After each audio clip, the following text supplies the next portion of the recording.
Canal Novel e Fanfic Narradas. Fanfic Marvel, eu sou o Tecnomago.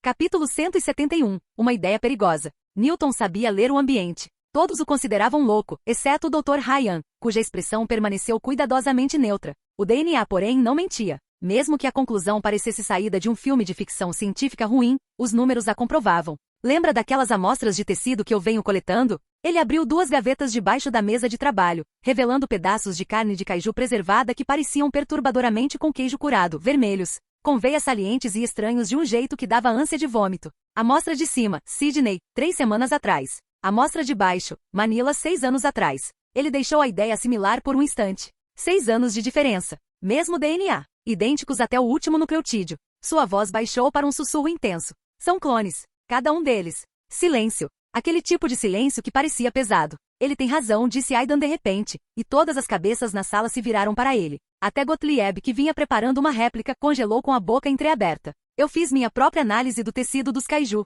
Eles são definitivamente clones. Pense nisso como. Aidan fez uma pausa, escolhendo as palavras com cuidado. Todos vieram do mesmo ovo. Mesmo modelo genético modificado para diferentes propósitos. Então por que eles são tão diferentes? Questionou Gottlieb, sua mente científica recusando-se a aceitar algo que violasse os princípios básicos da evolução. Se são clones, deveriam ser idênticos. Por que quem os fabrica está personalizando cada lote? Designers diferentes, especificações diferentes, mesmo modelo base. Espere, fabricando-os? A voz de Pentecoste demonstrava genuíno choque. Você está dizendo que os kaijus são fabricados? Como armas? Há quanto tempo você sabe disso? Perguntou Mako com um tom de suspeita na voz. Aidan deu de ombros com uma indiferença irritante. Fiz uma pesquisa há um tempo. As evidências eram bem claras, uma vez que você sabia o que procurar. Ele gesticulou para Newton. Deixe-o terminar. Newton praticamente vibrou de satisfação. Finalmente alguém acreditou nele. Ele e Gottlieb abriram caminho à força para um enorme tanque de cultivo que estava coberto por uma lona. Lá dentro, suspenso em um fluido amarelado, estava o segmento do cérebro do kaiju que Aidan havia examinado anteriormente.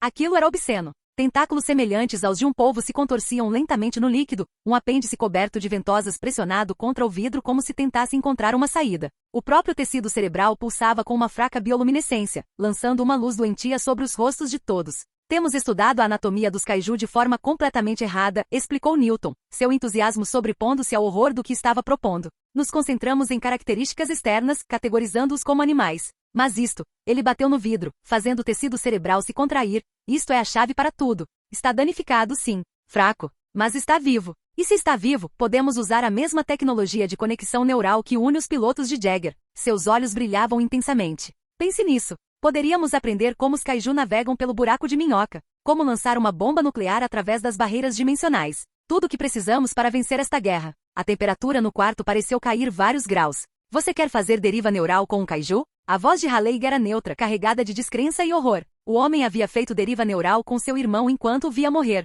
Ele sabia exatamente o que significava compartilhar uma conexão neural. Não é um kaiju inteiro. Apenas um pedaço do cérebro. Totalmente diferente. O cérebro humano não consegue lidar com esse tipo de carga neural, disse Halleig categoricamente. Seria como colocar sua mente em um liquidificador. Você teria sorte se apenas enlouquecesse. Concordo, acrescentou Pentecoste, cuja própria experiência com voo solo lhe conferia autoridade no assunto do estresse neural. É suicídio. Igualmente, Aidan assentiu com a cabeça. Não, Ryan, vamos lá. Newton se virou para ele desesperadamente. Você entendeu, não é? É assim que a gente ganha. Essa é a virada que estávamos esperando. Vou pensar nisso, disse Pentecoste, num tom que deixava claro que a resposta seria não. Agora preciso descobrir por que o kaiju previsto não apareceu. Gottlieb, envie-me suas projeções atualizadas. Mas isto é enorme. A voz de Newton falhou de frustração. Ninguém estava ouvindo. Então Aidan se pronunciou. E se eu lhe dissesse que tem uma tecnologia capaz de extrair memórias sem qualquer tipo de interação neural? O cômodo ficou em silêncio novamente, mas desta vez com uma qualidade diferente. Era o silêncio de uma esperança desesperada. O quê? Os olhos de Newton se arregalaram. Dr. Ryan, é melhor o senhor não fazer promessas que não pode cumprir, advertiu Pentecoste, com a voz carregada de anos de decepção com soluções fracassadas. Eu estava desenvolvendo para testes piloto, explicou Aidan, uma forma de verificar se os candidatos têm histórico de trauma psicológico sem precisar colocá-los em um Jagger primeiro. Mas sim, deve funcionar em tecido cerebral de kaiju. Me deu uma semana para terminar o protótipo. Você está falando sério? Newton parecia estar vivendo um Natal antecipado. Totalmente sério. Você precisa ter absoluta certeza disso, insistiu Pentecoste. Sim, eu sou. A tecnologia funciona com qualquer coisa que tenha atividade neural capaz de formar memórias coerentes. Não importa se é humano ou alienígena. Humanos e kaiju têm estruturas cerebrais completamente diferentes, objetou Gottlieb, embora agora parecesse mais curioso do que cético. Não importa. Contanto que haja atividade elétrica e formação de memória, o processo de extração funciona. Sim. Newton realmente pulou, comemorando com um soco no ar como se seu time tivesse acabado de ganhar o campeonato. Espere. Os olhos de Pentecostes se estreitaram. É nisso que você tem trabalhado nos últimos 3 anos? Extração de memória? Não. Então, o que diabos é isso? A compostura cuidadosamente mantida por Pentecoste finalmente se quebrou. Nós lhe demos tudo. 3 anos, recursos ilimitados, isolamento completo. Todo o orçamento do programa Jagger canalizado para o seu projeto secreto enquanto pilotos de verdade morriam em meshes obsoletos. O que poderia valer isso? A raiva em sua voz era crua, genuína. 3 anos de frustração finalmente explodindo. 7 dias, disse Aidan em voz baixa. Em 7 dias você verá o que eu venho construindo, e entenderá por que precisava ser segredo. Por que tanto segredo, Ryan? Do que você tem tanto medo? Que os precursores estão observando, e se soubessem o que estou construindo, fechariam o buraco de minhoca e desapareceriam. Que talvez estejamos enfrentando mais do que apenas uma colônia, e se toda a civilização precursora voltasse sua atenção para cá, precisaríamos de 50 anos e uma frota espacial que não temos. Que estou apostando a sobrevivência da humanidade em uma tecnologia que pode não funcionar. Mas ele não podia dizer nada disso. Ainda não. Os reatores Lifeline mudaram tudo, disse Aidan. Os Jaegers estão mais fortes, mais rápidos e podem lutar por mais tempo. Os precursores sabem disso. É por isso que o ataque previsto não aconteceu. Eles não estão mais seguindo o cronograma porque estão se adaptando às nossas melhorias. Você acha que eles estão reunindo forças? Disse Mako, entendendo a situação. Acho que eles estão se preparando para lançar tudo contra nós em um ataque massivo. Talvez um de categoria 5. Talvez vários kaiju simultaneamente. Eles querem eliminar nossos Jaegers restantes antes que possamos usar qualquer vantagem que os novos reatores nos proporcionem. Aquilo caiu como uma bomba. Todos no laboratório entenderam o que ele estava insinuando. A calmaria antes da tempestade. O inimigo estava chegando e quando chegasse, seria pior do que qualquer coisa que já tivessem enfrentado. 7 dias, repetiu Pentecoste, sua raiva se transformando em algo mais frio e concentrado. Em 7 dias, é melhor que isso vale a pena cada piloto de Jagger que perdemos enquanto você estava escondido no hangar 3. Vai acontecer, prometeu Aidan. Confie em mim. O olhar que Pentecoste lhe lançou sugeria que a confiança era algo muito escasso. Após despedidas tensas, o grupo seguiu Pentecoste em direção ao centro de treinamento de combate. Gypsy Danger precisava de um copiloto para Raleigh, o que significava submeter os candidatos a avaliações psicológicas e testes físicos. Aidan veio junto. Seu projeto já estava na fase final de testes e, sinceramente, ele precisava de uma distração para não ficar pensando no que aconteceria quando todos finalmente vissem o que ele tinha construído. Faltam 7 dias para a revelação. 7 dias até que tudo mudasse. Ele só esperava que eles ainda estivessem vivos para ver isso. Capítulo 172. O copiloto. Encontrar um piloto de Jagger não era como recrutar soldados. Era preciso alguém cujo cérebro suportasse a carga neural sem se esgotar, cujo sistema nervoso pudesse sincronizar com 50 toneladas de máquinas de combate movendo-se a velocidades sobre-humanas. Mas o verdadeiro desafio? Encontrar outro ser humano cuja mente se encaixasse na sua como peças de um quebra-cabeça. Compatibilidade de deriva. Era assim que os especialistas chamavam. Ressonância espiritual, sincronização neural, escolha a terminologia. A conclusão era simples. Você precisava de alguém cujos pensamentos não fossem como lixa raspando sua consciência quando vocês se conectassem. Irmãos e irmãs lideravam os rankings de compatibilidade. Duplas de pai e filho funcionavam bem. Casais casados podiam ser devastadores em campo se o vínculo entre eles fosse forte o suficiente. Mas também era preciso que o corpo estivesse à altura da mente. Força física bruta, reflexos, a capacidade de suportar danos e continuar em movimento. Foi por isso que as 3 melhores equipes de Jagger do mundo, as que ainda resistiam após anos de guerra, foram convocadas para o Chatterton de Hong Kong.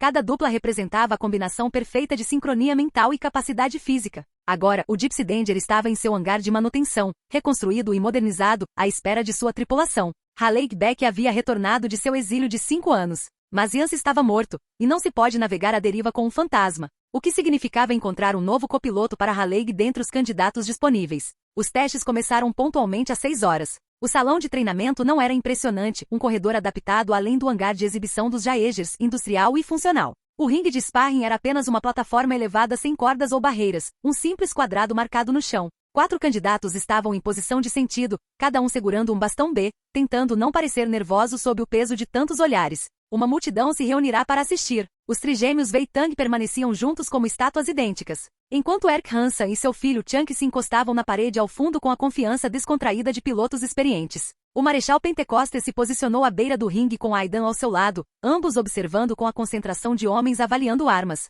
Mako Mori segurava um tablet, sua função limitada a marcar pontos e observar o cenário. Haleigh tirou o casaco, ficando apenas com uma regata que deixava à mostra seus braços musculosos e definidos. 5 anos longe do programa Jagger não o haviam amolecido. Ele girou os ombros, testando a firmeza com que segurava o bastão, e algo predatório cruzou seu rosto. O primeiro candidato se apresentou, Yamada Goro, japonês, na casa dos 20 e poucos anos, movendo-se com a precisão de alguém treinado em kendo. Ele girou o bastão num floreio vistoso com uma só mão antes de assumir uma posição clássica de guarda com as duas mãos, empunhando a arma de madeira como uma katana. Ah! O grito de Kia ecoou quando Yamada atacou com o bastão cortando em um golpe vertical. O som seco de madeira batendo em madeira ecoou. Em seguida, mais 3 impactos em rápida sucessão em bloqueio, contra-ataque e varredura. 4 trocas de golpes no total. Então, a equipe de Haleigh agarrou o tornozelo de Yamada no meio da postura, puxou com força, e o candidato caiu de costas sem ar. Os espectadores aplaudiram educadamente. A memória muscular era algo incrível. Mesmo depois de 5 anos em barcos de pesca e fugindo, Haleigh se movia como o assassino treinado que um dia fora.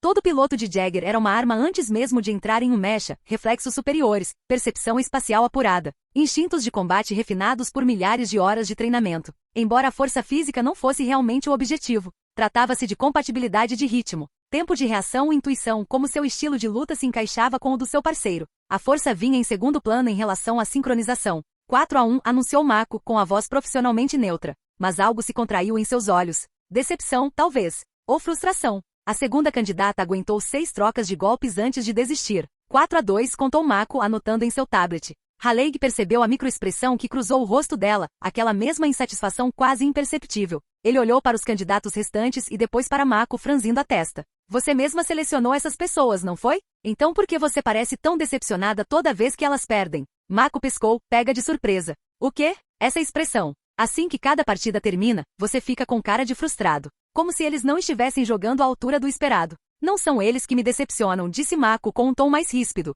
É você. Meu? Essa é a sua estratégia. Você está se segurando. Poderia finalizar cada um deles em 2 lances, se quisesse. A boca de Haleigh se curvou num gesto que talvez expressasse divertimento. E como você sabe disso? Porque é isso que eu vejo. Seus olhos se estreitaram com absoluta convicção. Você está testando-os, não lutando contra eles. Muito bem. Haleigh apontou seu bastão diretamente para ela. Talvez eu precise de uma parceira de treino diferente. Você, vem aqui. Mako virou a cabeça bruscamente em direção a Pentecoste, a excitação brilhando em seus olhos antes que ela pudesse reprimi-la. Não. A recusa do delegado foi imediata e categórica. De jeito nenhum. O rosto de Mako se contorceu como o de um cachorrinho abandonado, mas Pentecoste não vacilou. Ela era a melhor candidata do programa, sem dúvida. Mas também carregava um trauma psicológico que poderia prendê-la na deriva, afogá-la em suas próprias memórias até que seu cérebro se esquecesse de como despertar. Ele já tinha visto isso acontecer. Uma morte horrível. Siga a lista de candidatos piloto Beck. A demissão foi clara. Mako encarou o chão, o maxilar tenso, demonstrando uma decepção contida.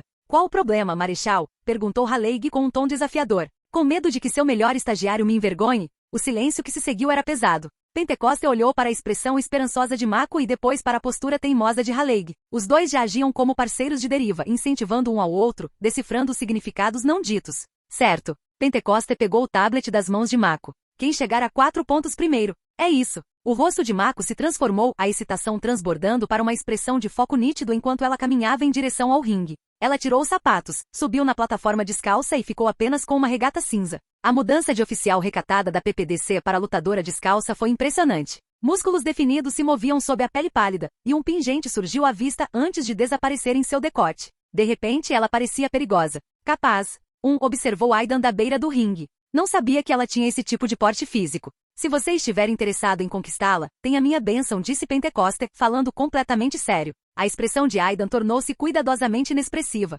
Isso é, aleatório? Você não vai ser piloto. Eu também não quero que a Mako seja piloto, não importa o que ela ache que quer. A voz de Pentecoste era baixa, quase confessional. O lugar mais seguro para ela em toda essa maldita guerra é onde você estiver. Não me pergunte por que eu acho isso. Mas eu acho. As pessoas fazem suas próprias escolhas, disse Aidan após uma pausa. A segurança não é o que motiva a todos. E você não pode impedir alguém de viver a própria vida. Talvez não. Pentecoste concordou com o argumento, mas não pareceu convencido. Vamos apenas assistir a partida. Na plataforma, Mako e Haleigh se encararam, bastões em punho. Mako girou-se uma vez exibindo-se um pouco antes de assumir uma postura baixa e firme, com a arma atrás das costas. Estudei seu histórico de combate, disse ela. Assisti a todas as suas gravações de lutas. É mesmo? Haleigh ergueu uma sobrancelha. Qual é a avaliação? Imprevisível. Você luta como se estivesse improvisando. Ela mudou o peso do corpo, tensa e pronta para atacar. Você assume riscos que beiram a imprudência. O tipo de risco que acaba matando seu parceiro. Sua voz não vacilou na última parte, mas todos ouviram o que ela não disse. Cabeça de faca.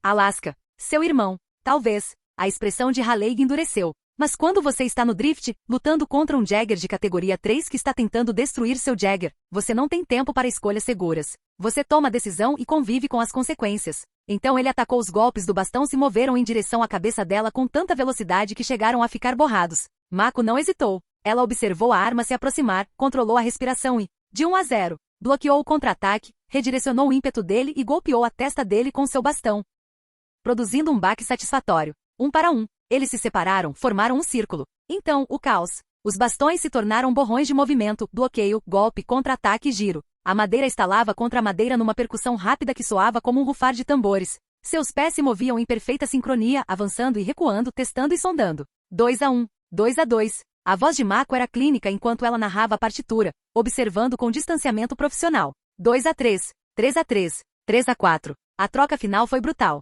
Raleigh agarrou o bastão de Mako, torceu-a com força e a lançou para longe com uma projeção de ombro que teria quebrado costela se ele tivesse completado o movimento. Ela caiu no tatame e rolou, levantando-se ofegante, mas com um sorriso de orelha a orelha. Raleigh estendeu a mão. Mako a pegou e deixou que ele a ajudasse a se levantar. Ela é minha copilota, anunciou Raleigh, dando um tapinha no ombro dela e se virando para Pentecoste. Não era uma pergunta. Era uma constatação. Não, disse Pentecoste categoricamente. O rosto de Raleigh ficou sombrio. Marechal. Ainda não. Pentecoste gesticulou para Aidan, que estava ao seu lado. Você precisa testar a compatibilidade de deriva com o Dr. Ryan primeiro. Aidan piscou. Desculpe, o quê?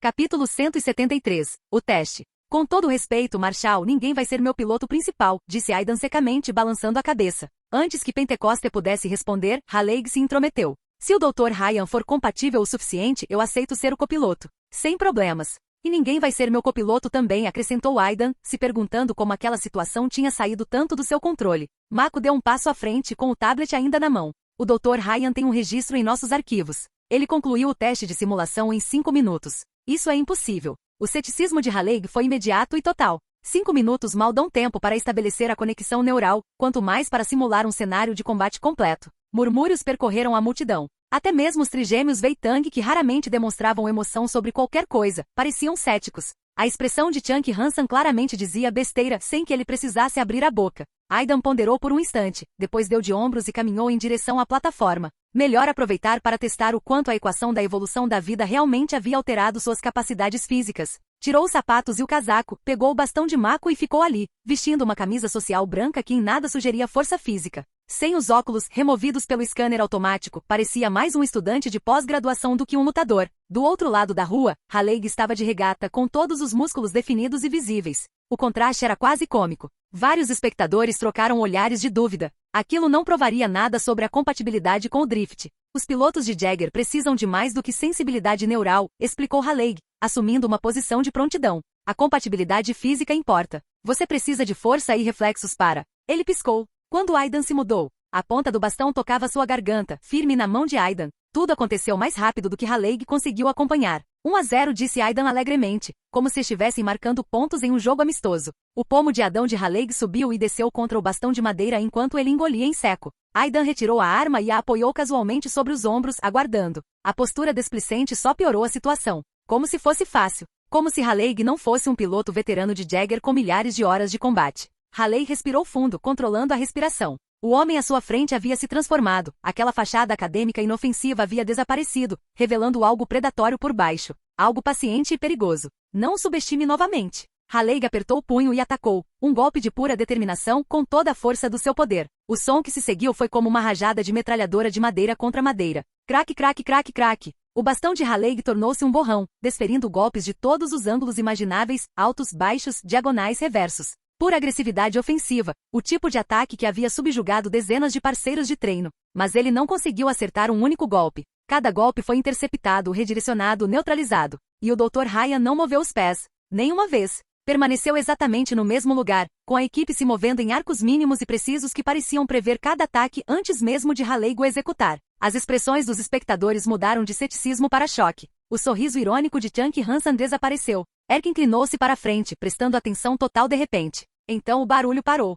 Raleigh ficou paralisado, o peito arfando, o suor escorrendo pelo rosto. Os funcionários estavam em cima dele novamente. Ele nem sequer tinha visto o balcão. 2-0. Aidan recuou, completamente indiferente à troca de palavras. Nem sequer respirava com dificuldade. Quer continuar? Haley deu um passo para trás, inspirando profundamente. Seus braços tremiam levemente pelo esforço. Sim, vamos lá. Preciso ver isso desta vez. Só uma vez preciso ver como ele faz isso. Ele desistiu de qualquer esperança de pontuar. Não se tratava de vencer. Tratava-se de entender o que diabos ele estava enfrentando. Haley assumiu uma guarda baixa, o bastão empunhado como uma katana na cintura, os olhos fixos no oponente com uma concentração desesperada. Aidan inclinou a cabeça, aquele mesmo gesto casual irritante, e caminhou para a frente. Não rondando, não avançando taticamente. Apenas, caminhou. Descontraído e relaxado, como se estivesse se aproximando de um colega para conversar sobre documentos. Haley não recuou. Ele já havia aprendido isso. Esperou tenso, pronto para reagir no instante em que Aidan entrasse ao seu alcance. Quando a distância diminuiu para meio metro, a equipe de Aidan se moveu. Os reflexos de Haley entraram em ação, sacar e bloquear em um só movimento, memória muscular de 10.000 repetições. Contato. Ele havia parado o ataque. Agora finalize o movimento, use o impulso, ataque enquanto. O que? Seu bastão atingiu a arma de Aidan exatamente como planejado, deveria tê-la desviado, criado uma abertura. Em vez disso, o outro bastão girou com um impacto, contornando o bloco de Haley como água ao redor de uma pedra. O movimento foi fluido, quase suave. O bastão girou em um círculo completo e Aidan pegou a outra extremidade no meio da rotação. A ponta da arma tocou a garganta de Haley antes que seu cérebro terminasse de processar o que havia acontecido. Como isso é possível? Haley encarou a equipe e depois o rosto de Aidan, buscando alguma explicação que fizesse sentido. O ângulo estava errado. A física não funcionava. O golpe de Haley deveria ter atingido o corpo de Aidan, mas de alguma forma o homem transformou um golpe iminente em um contra-ataque perfeito usando apenas movimentos circulares e precisão. Era como assistir a um truque de mágica de rua. Só que isso era combate, e aquele bastão poderia muito bem ter sido uma lâmina. Não acho que precisemos continuar, disse Aidan gentilmente, formulando a pergunta como uma questão.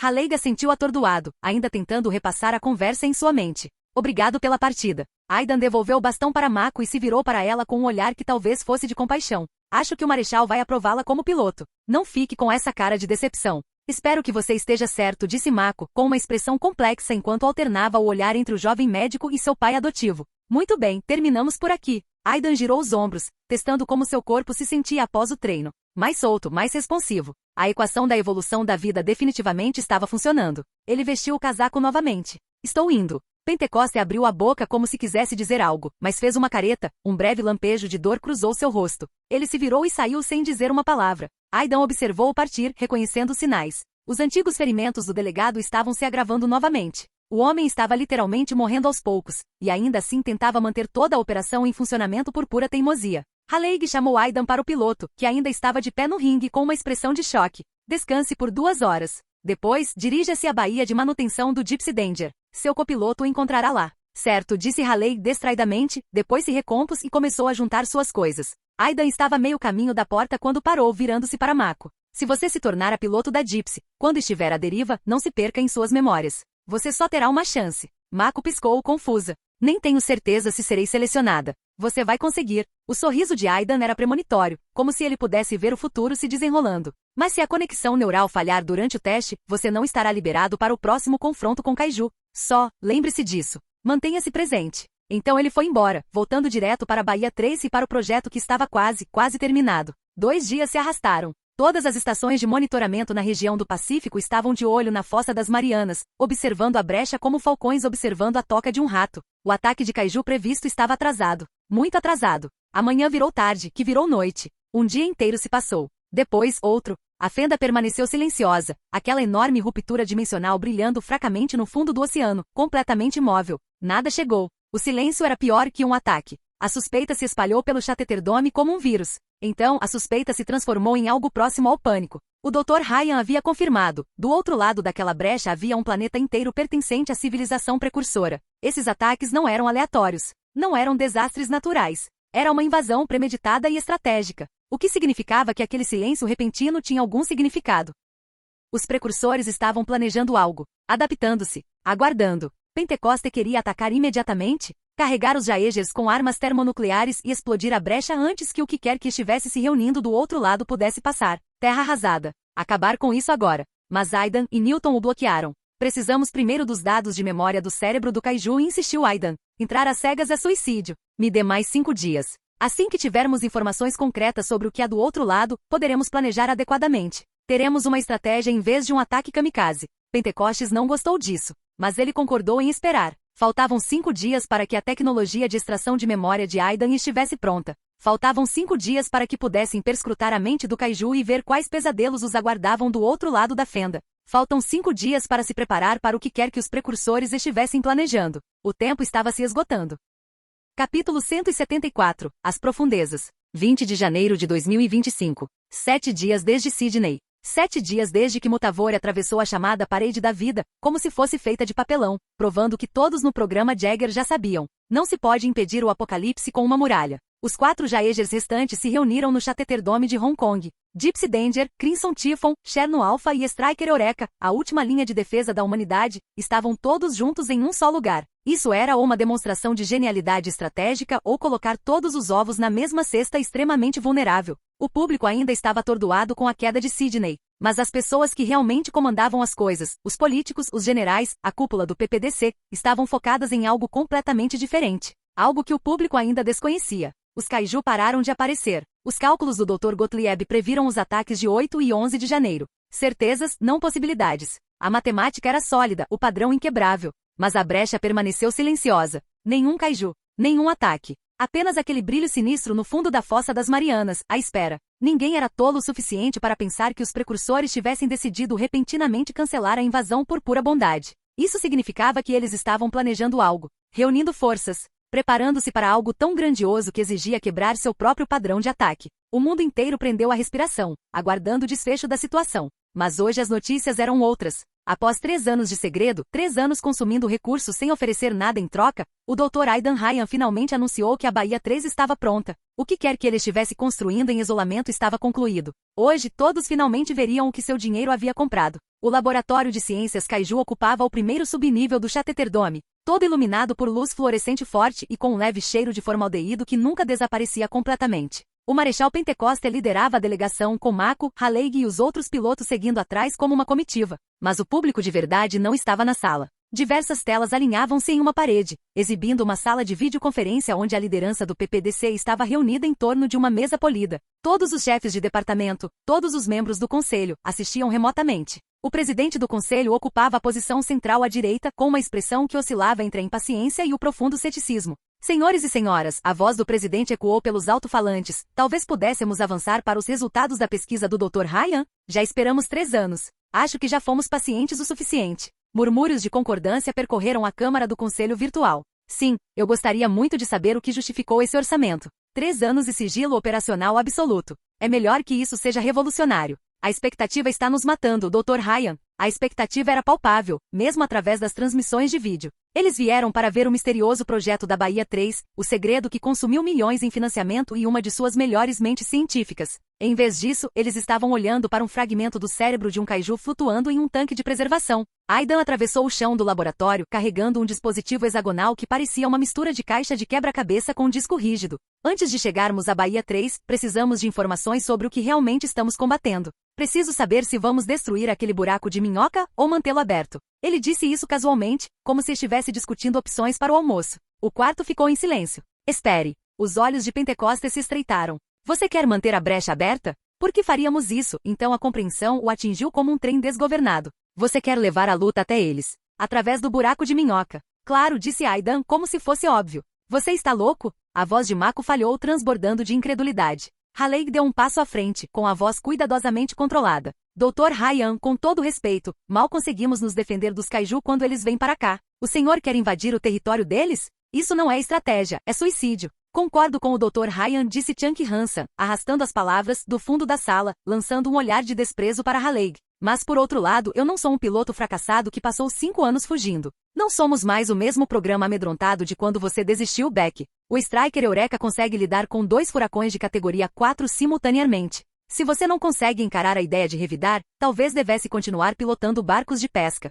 Chunk, a voz de Erk Hansen carregava um tom de advertência e ordem na mesma medida. Calha a boca. Chunk se acalmou, ainda encarando Haleig com raiva. Chega. Aidan ergueu a mão. Vamos ver o que este cérebro pode nos dizer primeiro. Discutiremos os planos de invasão depois de sabermos com o que estamos lidando. Ele dirigiu-se ao terminal onde Newton o aguardava, praticamente vibrando de excitação. O dispositivo hexagonal foi conectado a uma série de portas, e Newton acionou uma sequência de interruptores. Luzes indicadoras piscaram 1-2 vezes, e então o dispositivo começou a se abrir, segmentos desdobrando-se como uma flor mecânica, revelando um núcleo projetor. A luz irrompeu para cima, coalescendo em um holograma tridimensional. Está funcionando, disse Newton, ofegante, mal conseguindo se conter. A projeção estabilizou, mostrando imagens capturadas de uma perspectiva totalmente alienígena. A paleta de cores estava errada, laranjas e amarelos que não existiam no espectro da Terra, sombras que incidiam em ângulos impossíveis. Uma enorme estrutura orgânica apareceu, parecendo carne coagulada ou um tumor cancerígeno. Um kaiju se contorcia no centro da imagem, uma das variantes com cabeça em forma de foice.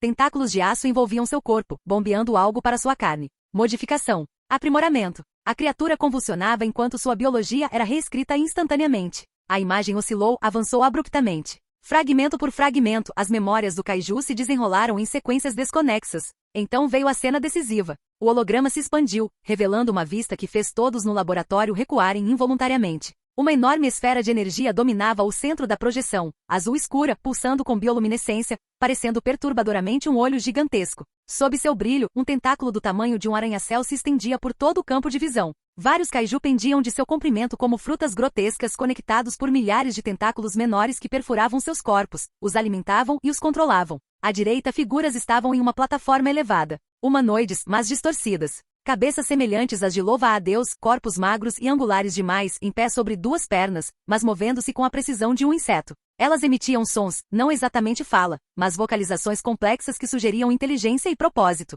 Os precursores. Tinha que ser. Eles gesticulavam em direção aos kaiju suspensos como supervisores de uma linha de produção. Então a projeção se dissipou, deixando apenas o fantasma daquela imagem gravado na retina de todos. Do outro lado do buraco de minhoca, no próprio anteverso, essa mesma cena se desenrolou em tempo real. O mundo além da fenda era azul e árido, um planeta moribundo com uma atmosfera que parecia um crepúsculo permanente. Sombras serpentinas moviam-se pelo céu em números impossíveis, tantas que obscureciam qualquer vestígio de luz solar que ali se pudesse chamar de luz solar. A instalação precursora ergueu-se do solo inerte como uma catedral construída a partir de pesadelos. Sua arquitetura imitava formas orgânicas, bocas presas, caixas torácicas. Talvez fosse feita de formas orgânicas. Difícil dizer onde a biologia terminava e a tecnologia começava. Lá dentro, aquela mesma esfera de energia maciça pulsava com luz bioluminescente. A fenda no chão, semelhante à lava, servia como altar ou palco, cercada por equipamentos de monitoramento e kaiju em vários estágios de formação. Vários precursores, a variante de crista vermelha com asas membranosas conectando seus braços aos seus corpos, congelaram subitamente. Suas cabeças se voltaram bruscamente para algo invisível, pressentindo uma perturbação através das barreiras dimensionais. Alguém havia acessado as memórias de um kaiju. Alguém os tinha visto. Os precursores irromperam em uma algazarra furiosa, com as membranas de suas asas se abrindo em agitação. A discussão foi breve, acalorada e decisiva. Eles haviam sido cautelosos por tanto tempo, mantendo a ilusão de que os kaiju eram apenas animais, apenas monstros das profundezas. Agora os humanos sabiam a verdade. Hora de acelerar o cronograma.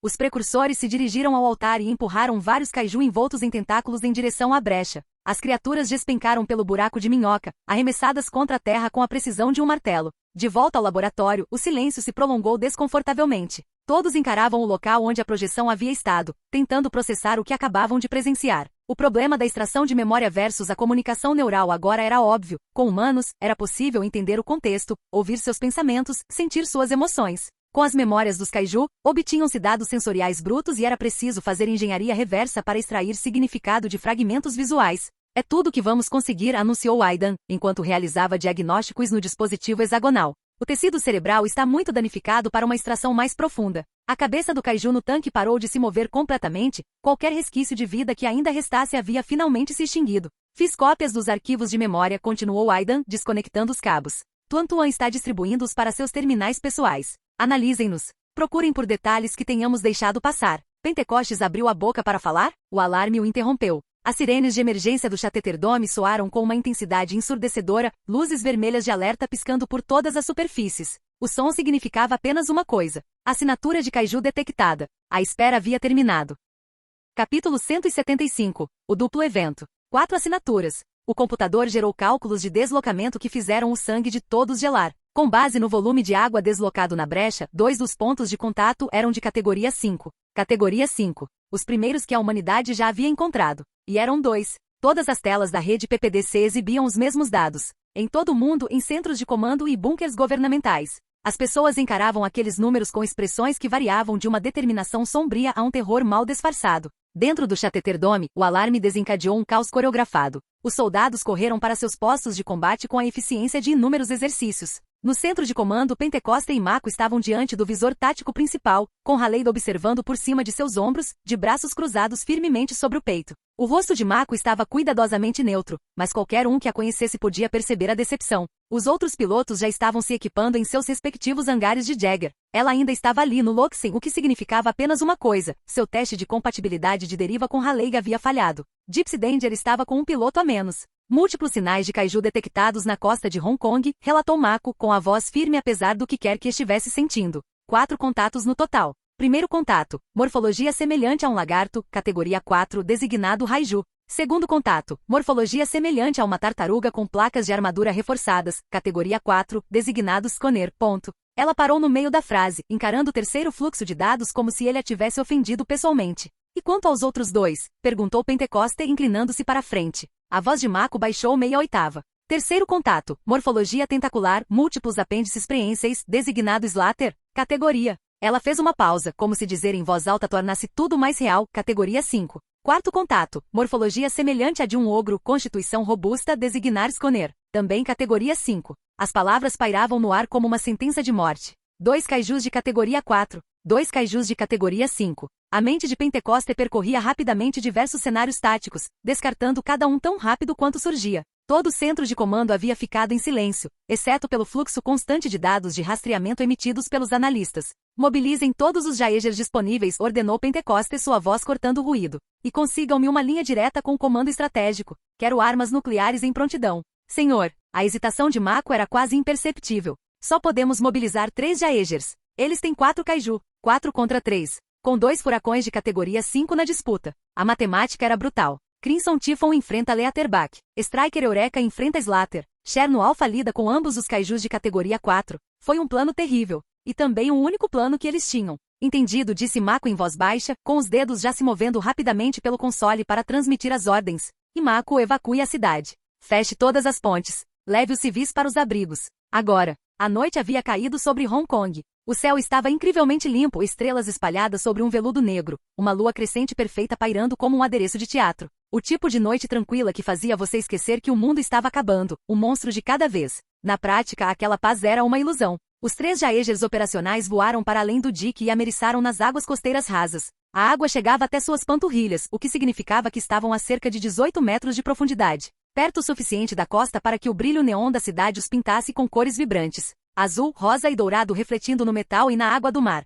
3 titãs enfileirados encarando o horizonte escuro. Aguardando. Senhores, a voz de Pentecoste crepitou pelo canal de comunicação em cada compod. Este é o primeiro encontro da humanidade com kaiju de categoria 5. Esperem tamanho, peso e agressividade sem precedentes. Não o subestimem. Cherno Alpha, mantendo posição na zona de patrulha designada, disse a voz de Sasha Kaidanovski com sotaque. Tufão Carmesim, zona de patrulha segura, relataram os trigêmeos Veitang em uníssono assustador. Atacante Eureka em posição, disse Chunk Hansen arrastando as palavras, com um tom quase entediado. Quase. Os 3 Jaegers se espalharam, cada um ocupando um setor do litoral. Os kaiju foram detectados no instante em que emergiram da fenda, os sistemas do Loxen eram capazes de detectar isso, pelo menos. Tempo de viagem da Fossa das Marianas até Hong Kong, aproximadamente 1 hora. Isso significava 60 minutos para preparar as defesas, evacuar milhões de civis e descobrir como vencer uma batalha na qual estavam em menor número. Quando os Jaegers chegaram às suas posições, metade desse tempo já havia se esgotado. O oceano estava escuro e silencioso. Silencioso demais. Então a Gao Wei, o irmão do meio na formação de 3 pilotos do Crimson Typhon, captou algo nos sensores. Contato. 3 horas, lado direito, aproximando-se rapidamente. A água explodiu. Raiju irrompeu das profundezas como um míssil, com toda a velocidade de um crocodilo e fúria predatória. Hahai! O som era primitivo, ensurdecedor. Investiu direto contra Crimson Typhon, movendo-se mais rápido do que qualquer coisa daquele tamanho deveria se mover. Mas os irmãos Wei eram compatíveis desde o nascimento. Lutavam juntos há anos. Moviam-se como um só organismo, o braço de 3 garras de Crimson estendendo-se com a precisão perfeita para interceptar o ataque. O plano era simples e brutal: agarrar Raiju pela garganta no meio do golpe, acionar a lâmina de serra giratória e morte instantânea. Deveria ter funcionado. Raiju se contorceu em pleno voo, seu corpo serpentino se enrolando a uma velocidade impossível. O kaiju já esperava o contra-ataque. As garras de Crimson se ajustaram, compensaram o sistema de previsão de combate que Aidan havia instalado trabalhando dobrado para superar a defasagem mecânica. Não foi uma captura perfeita, mas foi boa o suficiente. SCHLLKT. As garras aquecidas por plasma rasgaram a carne, arrancando 5 pedaços irregulares do flanco de Raiju. Uma garra perfurou a órbita ocular do Kaiju, estourando o órgão como uma uva. Raiju caiu nas águas rasas, debatendo-se de dor e fúria. Sua cauda chicoteou com força devastadora, atingindo Crimson Typhon no torso e arremessando Jagger para trás. Contato. Outro par de garras agarrou a cauda no meio do movimento. O sistema de previsão de combate já havia previsto o ataque e posicionou Crimson para transformar a defesa em ataque. Segundo contato, bem à frente. O aviso de Jinvei chegou meio segundo tarde demais. Não havia tempo para o golpe final. Crimson girou os sistemas hidráulicos gritando, e arremessou Raiju para longe deles com ambas as mãos. O Kaiju ferido cambaleou pelo ar como um boneco de pano. Alvoen. A voz de Jinvei falhou, carregada de urgência. Os trigêmeos não questionaram. Os jatos traseiros do Crimson acenderam e o Jagger disparou para cima. A água onde eles estavam explodiu quando o Slater emergiu de baixo, suas enormes mandíbulas se fechando no ar vazio. O furacão de categoria 5 era gigantesco, facilmente o dobro da massa de qualquer coisa que eles já tivessem enfrentado. Ele caiu de volta ao solo, criando uma onda de choque que sacudiu Crimson Typhon mesmo em pleno voo. Bang! Um disparo de canhão de plasma rasgou a escuridão, atingindo a cauda de Slater. Vários dos apêndices tentaculares se desprenderam em um jato de sangue bioluminescente. Crimson atingiu a água com força, estabilizou-se e imediatamente começou a carregar outro disparo. Os canhões de plasma zumbiam com a energia crescente, projetando uma luz vermelha sobre a água. Enquanto isso, Raiju fora arremessado diretamente na zona de patrulha de Cherno Alpha. O antigo Jagger russo agarrou o Kaiju ferido com os 2 punhos e começou a espancá-lo como um tambor. Sem sutileza, sem técnica. Apenas força brutal e avassaladora desferida por pistões capazes de rachar uma montanha. Mas a situação do atacante Eureka piorou. O tubarão couro emergiu das profundezas à frente do Jagger australiano, de porte imponente, com a cabeça semelhante a um ariete e placas em forma de leque estendendo-se do crânio. Investiu com a inevitabilidade de um trem vindo em sua direção, cada passo criando pequenos tsunamis. O campo de batalha havia se fragmentado em caos. Crimson Typhon contra Slater, Striker Eureka contra Leatherbach, Cherno Alpha contra Raiju. 3 combates distintos. 3 Jaegers. 4 Kaiju. Alguém estava desaparecido. Onde está o quarto contato? A voz de Pentecoste era gélida. Alguém encontra Schooner para mim. Os analistas vasculharam freneticamente os dados dos sensores, triangulando e pesquisando. Loxen, temos um problema.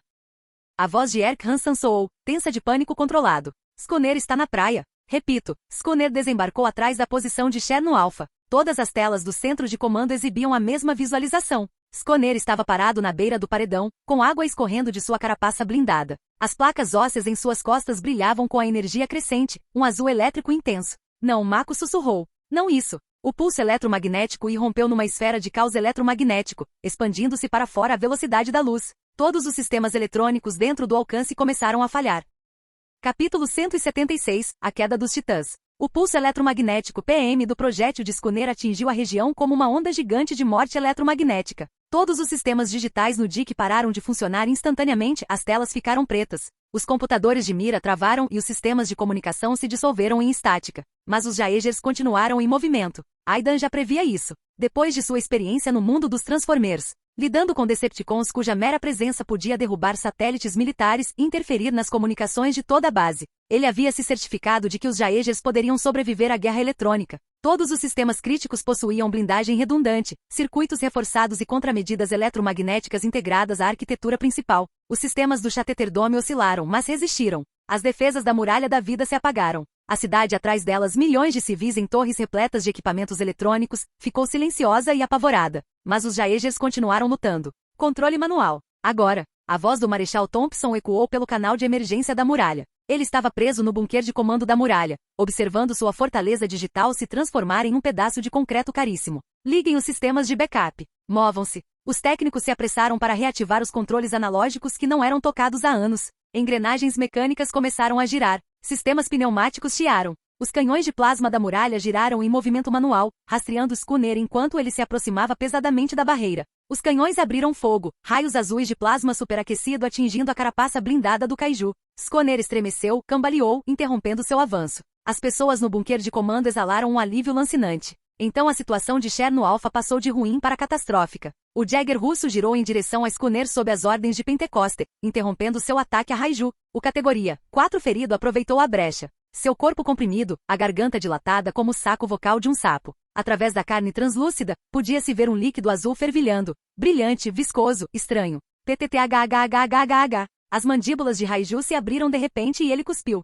Um jato de ácido fluorescente atravessou a fenda, movendo-se mais rápido do que Cherno conseguia reagir. O sistema de previsão de combate emitiu alertas, mas 50 toneladas de metal têm seus limites quando as leis da física dizem não. O ácido atingiu a cabeça de Cherno em cheio. Cherno Alpha fora reconstruída segundo linhas agressivamente soviéticas, puro pragmatismo e zero concessões estéticas. A cabine de comando ficava no peito, em vez da cabeça, enterrada sob metros de blindagem capaz de resistir à maioria dos ataques. Sem cápsula de escape, pois escapar significava covardia. O reator se erguia acima das cabeças dos pilotos como uma coroa nuclear. Viver juntos ou morrer juntos. Sem meio termo. A armadura era lendária. 30 centímetros de aço no casco que suportaram o impacto de uma dúzia de kaiju e continuaram lutando. Mas o ácido de Raiju era de bioquímica de categoria 4, evoluído especificamente para abrir presas blindadas. O líquido corroeu a placa dorsal de Cherno como se fosse papel de seda, deixando uma cratera de metal corroído do tamanho de um carro. Dentro da cápsula de comunicação, Sasha e Alexis Kaidanovsky sentiram o calor penetrar suas armaduras,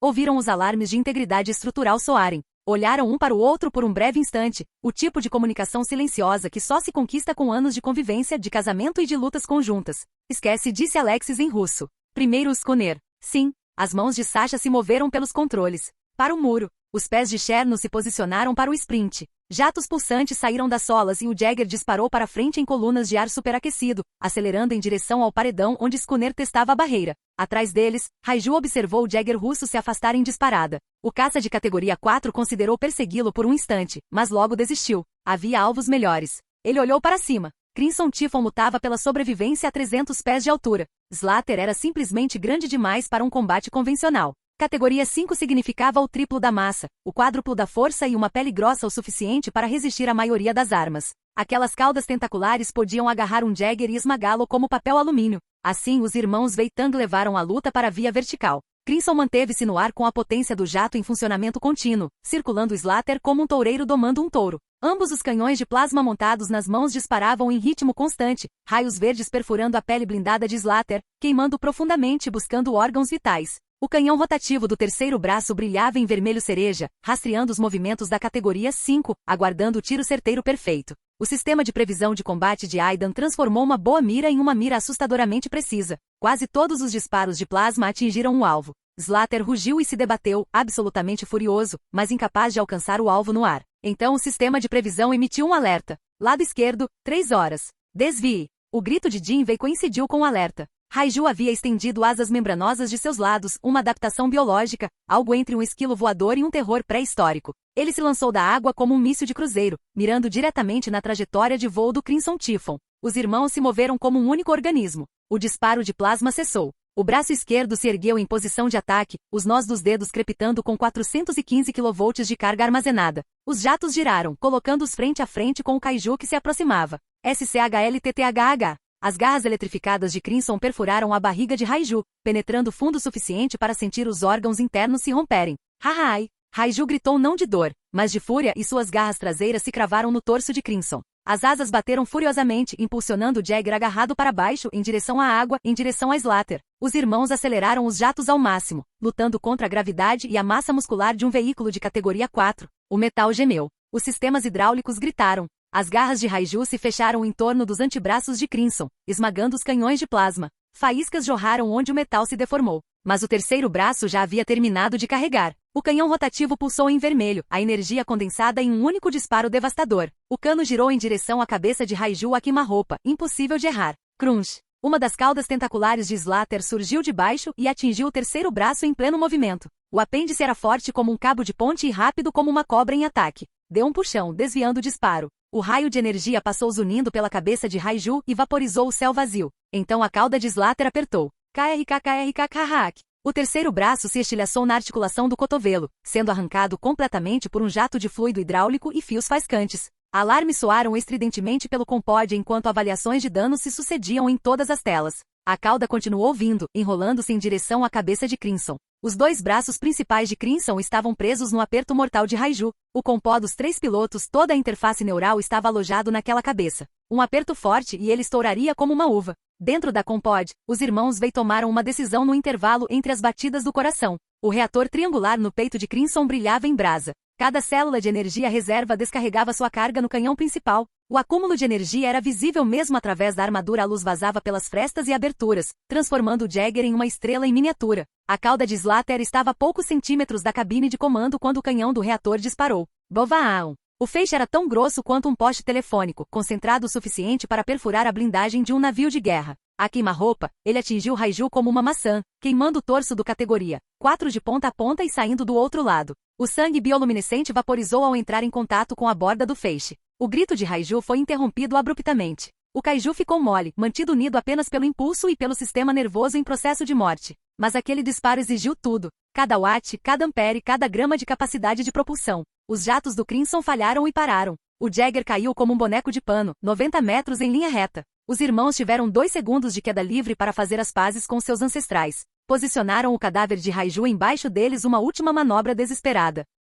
Usar um Kaiju morto como almofada de carne não era elegante, mas elegância era para quem não estava prestes a se chocar contra o oceano em velocidade terminal. Bom! O impacto lançou uma parede de água de 15 metros de altura em todas as direções. A onda de choque atingiu a costa, fazendo tremer as janelas de edifícios a cerca de 800 metros do litoral. A cortina de água ficou suspensa por um instante impossível, então Slater passou por ali como se não existisse. Crimson Typhon ainda estava se levantando, com água escorrendo de sua blindagem danificada, quando toda a massa do Titã categoria 5 o atingiu em cheio. A colisão jogou o Jagger para trás, e ambos os titãs afundaram em um turbilhão de água e violência. O oceano voltou a invadir, cobrindo tudo. Submersos, os tentáculos cauda de Slater envolveram os membros de Crimson, prendendo-os no lugar. As mandíbulas da categoria 5 se fecharam sobre a cabeça de Crimson, o Ranger dos dentes contra o metal ecoando pela água. Os braços restantes de Crimson tentaram abrir as mandíbulas, os servos gritando sob carga máxima. Mas a categoria 5 representava uma força que fazia as da categoria 4 parecerem gatinhos domésticos.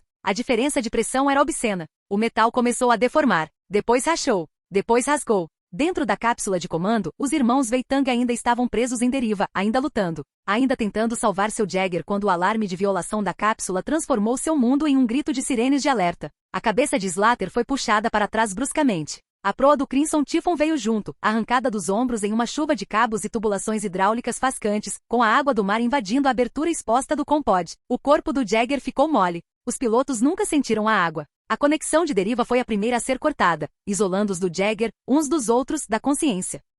Capítulo 177, Mago. O centro de comando ficou em silêncio da pior maneira possível, aquele tipo de silêncio que surge quando todos já estão escrevendo o elogio fúnebre. No visor tático principal, a água do impacto do Crimson Typhon ainda caía em torrentes, cortinas de respingos iluminadas pelo brilho neon da cidade. Quando a visibilidade melhorou, a cena era de arrepiar. Crimson Typhon jazia de costas nas águas rasas, sem cabeça, o toco irregular do pescoço arrastando cabos e tubulações hidráulicas como artérias expostas. A outrora imponente blindagem vermelha estava esfarrapada, amassada, rasgada em uma dúzia de lugares. A água do mar jorrava pelas brechas. Slater erguia-se imponente sobre os destroços, um titã entre titãs. Suas caudas tentaculares agitavam o oceano, criando redemoinhos e ondas que se chocavam contra o distante muro do mar sangue bioluminescente, o seu próprio e o de Raiju, tingia a água com cores doentias. E presa entre as mandíbulas de Slater, ainda intacta, mas por pouco estava a cabeça de Crimson Typhon. O compod, os pilotos, os trigêmeos Veitang. O metal rangeu quando os dentes de Slater se aprofundaram, aplicando uma pressão que quebraria a armadura como uma casca de ovo a qualquer segundo.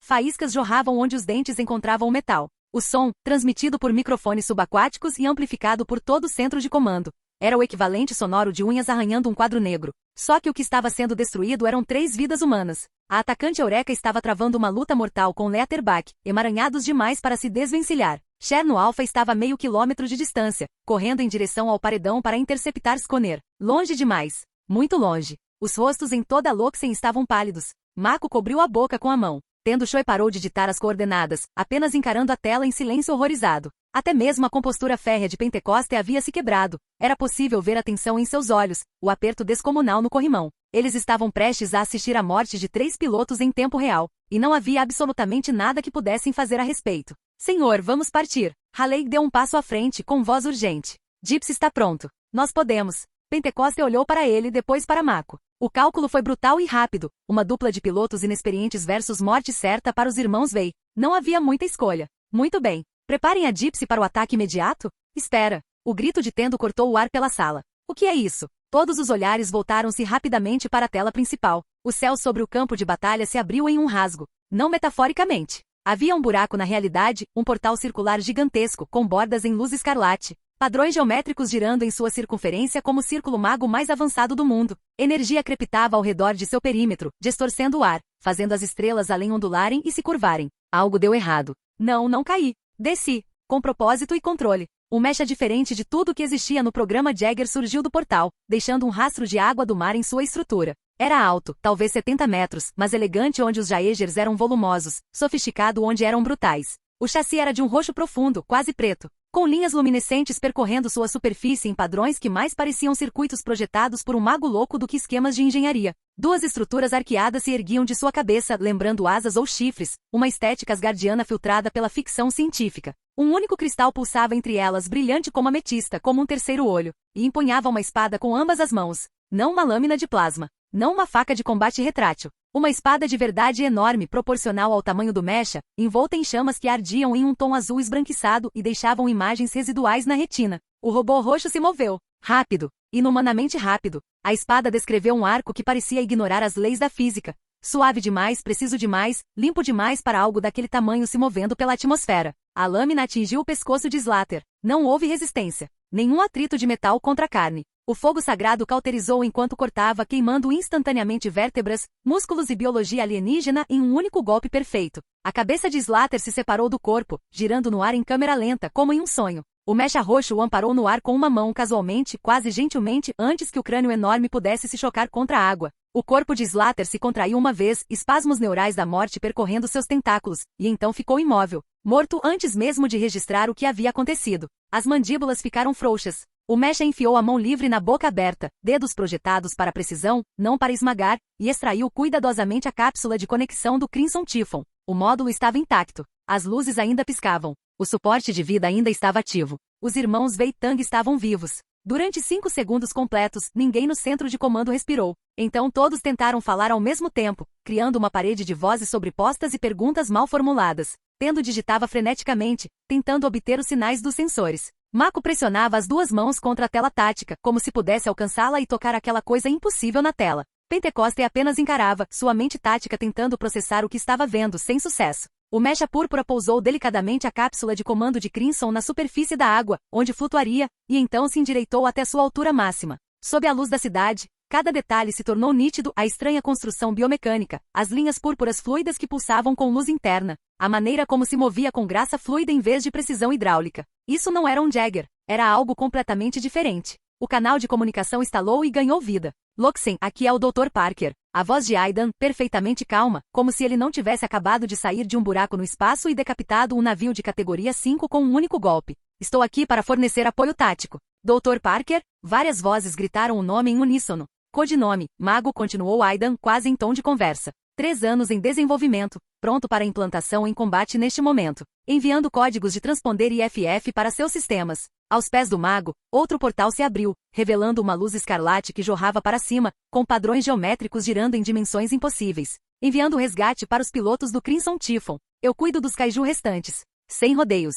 Profissional. Como se fosse apenas mais um dia de trabalho. Então o portal o engoliu, e ele desapareceu. O atacante Eureka estava em apuros. As reservas de energia do Jagger australiano atingiram o nível crítico. Todas as luzes de alerta no painel de controle gritavam por atenção. O reator estava superaquecendo devido ao combate prolongado. Reservas de mísseis, esgotadas. Cargas de plasma, reduzidas a níveis de emergência. E o Leatherback continuava vindo. O Categoria 5 possuía habilidades regenerativas que beiravam o obsceno. Erk e Chunk investiram tudo o que tinham naquela criatura, mísseis, canhões de plasma, até mesmo as turbinas montadas no peito, e os danos continuavam se curando. Ferimentos por queimadura se fechavam sozinhos. A armadura rachada se regenerava. Era como lutar contra um tanque biológico com um sistema de reparo embutido. Mantendo a distância, rosnou Chunk, afastando Striker de outro ariete que avançava. Não podemos deixar que se aproxime. Eu sei. As mãos de Erk voaram pelos controles. Mas estamos ficando sem espaço e munição. As placas frontais em forma de leque do Leatherback se abriram amplamente e ele bramiu, um som que fez a estrutura do Striker vibrar e disparou novos alarmes de proximidade. Então o céu acima de Leatherback se abriu. O portal escarlate materializou-se sem aviso, padrões geométricos gravados em luz contra o céu noturno. O mago surgiu como um meteoro púrpura, água do mar jorrando de sua moldura em arcos cintilantes. Aterrissou diretamente nas costas de Leatherback. O kaiju de categoria 5 mal teve tempo de registrar o peso antes que a espada flamejante do mago mergulhasse direto para baixo. atravessando as placas cranianas e penetrando no cérebro com precisão cirúrgica. As chamas sagradas queimaram de dentro para fora, cauterizando o tecido neural mais rápido do que a regeneração conseguia compensar. Leatherbach deu mais 3 passos impulsionado apenas pelo impulso, seu corpo ainda sem perceber que estava morto. Então os sinais pararam de chegar aos membros, e o enorme kaiju caiu nas águas rasas como uma árvore derrubada. O mago desceu montado no cadáver, puxou a espada com uma chuva de faíscas e sangue bioluminescente e se virou para encarar a atacante Eureka. Dentro da cabine de comando do Striker, Erk e Chunk ficaram apenas olhando, boquiabertos. Bem, disse Chunk após uma longa pausa. Isso foi novidade. Vamos lá. A voz de Aidan pelo comunicador era quase alegre. Vamos ajudar os Kaidanuskis com o problema das tartarugas. O mago gesticulou com a cabeça em direção ao paredão, uma linguagem corporal estranhamente humana vinda de algo decididamente não humano, e começou a caminhar pela água em direção à posição de Cherno Alpha. A atacante Eureka seguiu em frente, ainda assimilando o que acabará de presenciar. Quando eles chegaram, a luta já havia terminado. Cherno Alpha tinha Schooner preso no mata-leão que deixaria qualquer lutador profissional orgulhoso. Os punhos enormes do Jagger russo subiam e desciam com a força de um pistão, transformando a cabeça blindada do categoria 4 numa obra de arte moderna cada vez mais abstrata. Capítulo 178. Projeto Mago. A crise dos kaiju na costa de Hong Kong havia terminado. Os resultados finais foram divulgados ao amanhecer na cidade. Mago, 2 mortes de categoria 5, Slater, Leatherbach. Duração do combate, 8 minutos. Piloto, Dr. Aidan Parker, solo. Cherno Alpha, uma destruição de categoria 4 Schooner, uma assistência na captura de categoria 4 Raiju. Pilotos, Alexis e Sasha Kaidanovski. Danos estruturais menores, corrosão ácida significativa na blindagem traseira. Striker Eureka, sem eliminações, combate defensivo prolongado contra a categoria 5, Leatherbach, até a intervenção do mago. Pilotos, Erk e Chunk Hansen. Reservas de energia críticas, requer manutenção completa do reator. Crimson Typhon, módulo de comando seccionado mas intacto. Pilotos, Trigêmeos Weitang, vivos com múltiplos ferimentos que variam de leves a graves. Estrutura do Jagger recuperável, requer reconstrução extensa. O paredão, intacto. 0 vítimas civis. Sob qualquer perspectiva razoável foi um milagre. O súbito aparecimento do Jagger roxo deixou todos com mais perguntas do que respostas, mas essas perguntas teriam que esperar. A segunda metade da noite foi um caos controlado, operações de recuperação do Jagger, triagem médica, coordenação do retorno dos civis evacuados. Ninguém dormiu. Tudo foi adiado para o amanhecer e além. O mago desapareceu no instante em que a luta cessou. Num segundo, estava parado nas águas rasas com os outros Jaegers. No seguinte, um portal escarlate se abriu sob seus pés e o engoliu por inteiro. Quando a luz se dissipou, o Mesh havia sumido. De volta ao hangar 3, Aidan realizou diagnósticos em todos os sistemas, comparando os dados de desempenho em combate com as projeções teóricas. Os limites superiores do mago estavam diretamente ligados ao seu domínio da magia e à sua compreensão das estruturas de energia elemental deste mundo. O teste de campo inicial tinha corrido bem, melhor do que bem, mas sempre havia espaço para otimização. Quando o sol nascente pintou o exterior do Chateterdome de dourado e laranja, Aidan estava imundo, exausto e absolutamente certo de que não conseguiria descansar tão cedo. Na manhã seguinte, uma multidão se formou em frente à entrada da Baía 3. Não era um grupo pequeno, era uma multidão. Pilotos, engenheiros, cientistas, equipe de apoio, qualquer pessoa com autorização e uma necessidade urgente de ver o que o Dr. Parker vinha construindo há 3 anos. Eles lotavam o corredor como frequentadores de um show esperando a abertura dos portões, fervilhando de especulações e uma excitação mal disfarçada. Só estou dizendo, explicava Chunk Hansen ao pai com uma energia maníaca mal contida, que se tivermos tecnologia assim, contra-atacar pela brecha não é mais loucura. É viável. Desta vez, ninguém o rejeitou imediatamente. Várias pessoas assentiram com a cabeça, pensando, calculando. Capturamos Raiju vivo, disse Pentecoste de braços cruzados, sua presença imponente mantendo alguma ordem na multidão. Assim que extrairmos suas memórias, o Dr. Ryan e o Conselho de Segurança tomarão a decisão. Esta não é mais uma decisão de nível básico, afeta todas as nações da Terra. Se partirmos para o ataque, precisamos de pelo menos 1 ano de preparação. Provavelmente 2. Mako estava ligeiramente afastada do grupo principal com uma expressão complexa. Agora ela entendia o que Aidan queria dizer sobre só ter uma chance no teste piloto. Se o Magician pudesse ser pilotado sozinho, se fosse tão poderoso, todo o paradigma do programa Jagger tinha acabado de mudar. Mas alguém reparou que o Magician só tinha um piloto? Disse Haleigh, quebrando o silêncio pensativo. Sem copiloto, sem parceiro de drift. Só o Dr. Ryan. A máquina inteira viola o design convencional dos Jaegers, interrompeu Newton, sem conseguir se conter. Aquele efeito de teletransporte, o grande círculo vermelho de onde ela surgiu, é manipulação espacial em uma escala que nem sequer podemos teorizar adequadamente. Estamos falando de tecnologia quase como a de um buraco de minhoca. E a espada, acrescentou outra pessoa. Aquilo estava em chamas, mas as chamas não se comportavam como combustão, mas como, sei lá, plasma contido. Projeção de energia? Essa tecnologia avançada de dobramento espacial nos coloca séculos à frente dos modelos teóricos atuais, acrescentou outra voz. Então o Dr. Gottlieb se pronunciou em voz baixa, mas clara. E se não for tecnologia nenhuma? O corredor ficou em silêncio. Newton virou-se para encarar o colega como se ele tivesse começado a falar em línguas. Desculpe, o quê? Você Hermann Gottlieb, doutor em matemática, que acredita que os números são a linguagem de Deus. Você acha que é mágica? A magia também é uma ciência, disse Gottlieb na defensiva, ajeitando os óculos no nariz. Só que é uma ciência que existe principalmente em estruturas teóricas. Historicamente, a magia era uma disciplina rigorosa, uma abordagem filosófica para compreender a natureza, o cosmos e a própria consciência. Isso é ridículo. Magia é apenas o nome que os povos antigos davam à ciência antes de a compreenderem. Você não entende o verdadeiro estudo da magia. Os modelos teóricos, a documentação histórica. Ah, não entendi? Então me explique quais são os poderes do mago. Newton apontou o dedo para as portas seladas do compartimento 3. A tecnologia espacial precisa de energia. Qual é a fonte de energia? Exatamente o que eu estava dizendo. A voz de Gottlieb se elevou. Nossos sensores não detectaram nenhuma assinatura de energia convencional. Nenhum reator nuclear, nenhuma produção térmica consistente com qualquer sistema de geração de energia conhecido. Então, ou o Dr. Ryan inventou uma tecnologia que desafia as leis da física, ou... Já chega! A voz de Pentecosta estalou como um chicote. Quando o Dr. Ryan se pronunciar, teremos respostas. Até lá, deixemos o debate acadêmico de lado. Newton e Gottlieb se encararam com raiva, emitiram sons idênticos de desgosto e se afastaram em direções opostas como irmãos em conflito. Os outros pilotos aguardavam com diferentes graus de paciência. Até mesmo os trigêmeos Veitang estavam lá, envoltos em bandagens médicas e provavelmente violando umas 6 ordens de dispensa, recusando-se a perder essa revelação. Então, com um chiado pneumático que fez todos pularem, as portas do box 3 começaram a se abrir. Os enormes painéis de aço, cada um deles espesso o suficiente para resistir a um ataque direto de um kaiju, deslizaram para os lados sobre trilhos silenciosos. À medida que o vão aumentava, a luz se espalhava. Não era a luz forte e fluorescente das lâmpadas de trabalho, mas algo mais suave, quase etéreo. E lá estava, revelado como uma peça central de galeria, o mago. Mesmo sabendo o que esperar, vê-la de perto foi diferente. O chassi roxo escuro parecia absorver e refletir a luz simultaneamente, com aquelas linhas luminescentes pulsando em ritmos internos sutis. Os pilares arqueados que se elevavam de sua extremidade captavam a luz, parecendo mais uma coroa do que uma armadura. 70 metros de arte elegante e letal. Mas ninguém cruzou a soleira. Apesar da curiosidade ardente, a multidão permaneceu respeitosamente do lado de fora, como peregrinos na entrada de um templo. Uma plataforma descia de algum lugar acima, sem suportes visíveis, sem cabos. Apenas um disco plano esculpido com intrincados padrões geométricos que brilhavam em um tom vermelho fraco. Aidan estava em pé sobre ela com aparência cansada, mas satisfeita, ainda vestindo suas roupas de trabalho.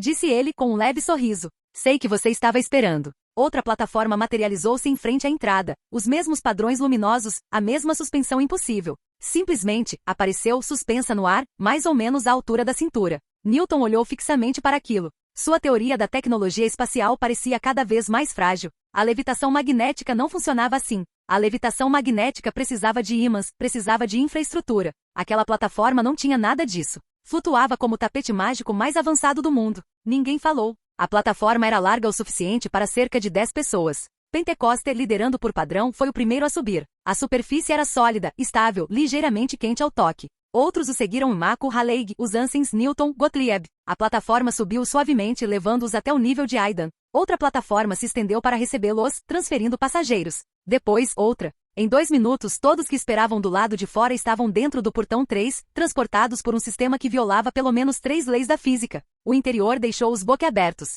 As paredes eram de metal branco liso, não pintadas, não revestidas, mas sem emendas, como se toda a Bahia tivesse sido esculpida em uma única peça de material. Sem escadas, sem andaimes, sem passarelas ou pontos de acesso para manutenção. Sem prateleiras para ferramentas, sem bancadas de trabalho, nenhum vestígio de fabricação.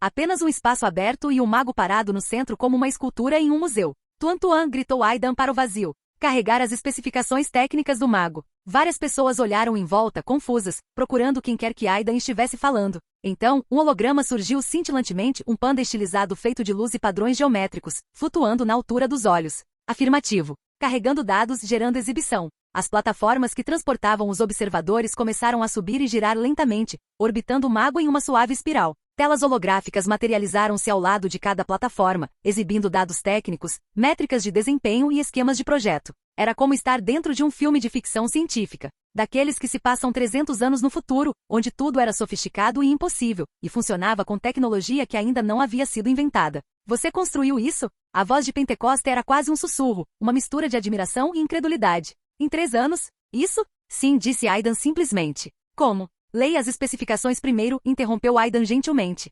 Familiarize-se com os dados. Depois faremos a sessão de perguntas e respostas. Telas holográficas flutuavam diante de todos, à espera de serem exploradas. Capítulo 179. Os segredos do mago. Todos olhavam fixamente para os fluxos de dados que percorriam seus displays holográficos. Capacidades de defesa, sistemas ofensivos, métricas de desempenho em combate. Tudo impressionante, tudo revolucionário. Mas e os sistemas principais? Geração de energia, mecânica de propulsão, arquitetura de interface neural? Tudo identificado com uma única palavra, mago. O Marechal Pentecoste terminou de percorrer as especificações, com uma expressão que oscilava entre o espanto e a crise existencial. Outros pareciam igualmente atônitos. Isso. A voz de Newton tremia. A classificação mágica. Isso é real? Você está dizendo que isso é realmente magia? Sim. Aidan assentiu, observando suas visões de mundo ruírem em tempo real, mais precisamente, é uma aplicação da manipulação da energia cósmica, o que as culturas antigas chamavam de magia, o que a física moderna está apenas começando a teorizar. O silêncio era ensurdecedor. Odin, continuou Aidan, como se estivesse falando de um colega histórico em vez de uma figura mitológica. Deus nórdico, mestre das runas, criador de uma linguagem simbólica capaz de remodelar a realidade.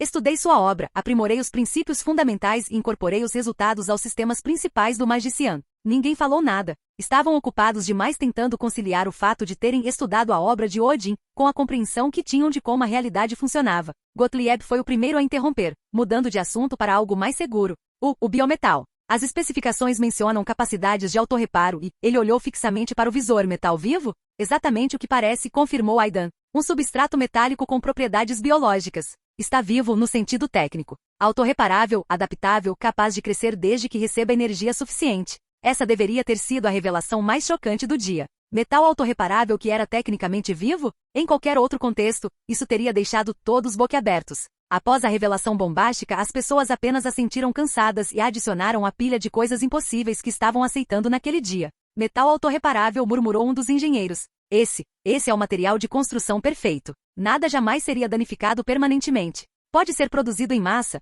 Perguntou Erk Hansen com sua mente tática já fazendo cálculos sobre o envio em escala de frota. Sim, disse Aidan. Mas primeiro você precisaria de um coletor de estrelas.